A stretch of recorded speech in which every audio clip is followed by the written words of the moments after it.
Pendamaian nasional hanya kosmetik.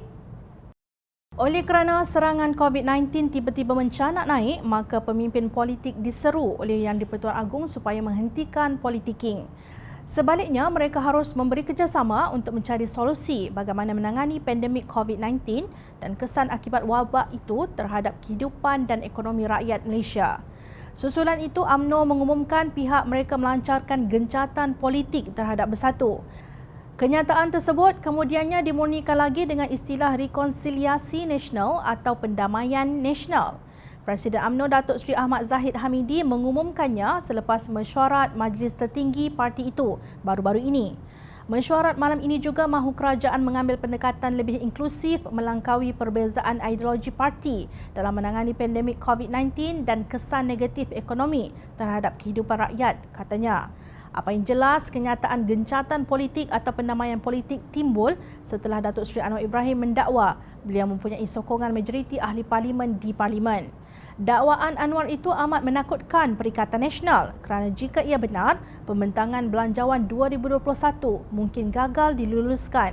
Tokoh wartawan Datuk Kadir Jassin berkata, Speaker Dewan Rakyat boleh menjayakan titah Yang di-Pertuan Agong agar Belanjawan 2021 diluluskan jika beliau memberikan jaminan bahawa usul undi tidak percaya kepada Perdana Menteri boleh dibahas dan diundi.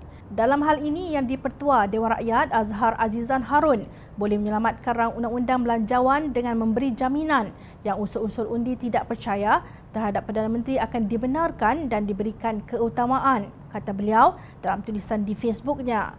Beliau tidak hairan atau terkejut jika Belanjawan 2021 yang akan dibentangkan di Dewan Rakyat pada 6 November ini ditentang oleh ahli parlimen dan tidak dapat diluluskan. Kita kena ingat iaitu walaupun Parlimen Malaysia sudah cacar marba akibat rampasan kuasa terhadap Pakatan Harapan oleh Perikatan Nasional, namun ia tetap Dewan Perundangan yang sah, tegas Kadir. Sebenarnya sikap antagonistik pihak yang diajak berdamai iaitu Presiden Bersatu Tan Sri Muhyiddin Yassin tidak berbeza dengan UMNO. Beliau mengkhianati Pakatan Harapan yang dipilih rakyat dan bersekongkol dengan UMNO, PAS, MCA, MIC, PBS, STAR dan GPS dalam rampasan kuasa yang dilakukan menerusi langkah Sheraton semasa wabak COVID-19 sedang menyerang rakyat negara ini. Mengulas mengenainya, Naib Presiden Amanah Datuk Seri Dr. Mujahid Yusof berkata, isu COVID-19 bukan isu politik dan tidak harus dipolitikkan. Isu COVID ini bukan isu politik. Itu satu perkara penting yang kita kena pasak betul-betul di dalam kita punya pemikiran bahawa isu COVID bukan isu politik. Itu satu. Tetapi jelas Muhyiddin mempolitikkan isu pandemik COVID-19 seolah-olah ia bukan isu nyawa rakyat dan isu ekonomi. Pemimpin mesti menunjukkan kejujurannya dalam menyelesaikan permasalahan yang dihadapi, kata Mujahid. Beliau mencadangkan sepatutnya pemimpin bersama membina ketahanan nasional demi menangani pandemik COVID-19 dan menyusun semula ekonomi negara. Namun, dalam bercakap tentang pendamaian, pimpinan UMNO menegaskan parti itu kekal dengan keputusan sebelum ini untuk tidak mengadakan kerjasama dengan Keadilan dan DAP. Pelik sungguh tafsiran pimpinan UMNO tentang pendamaian nasional ini. Bukankah itu berpolitiking namanya?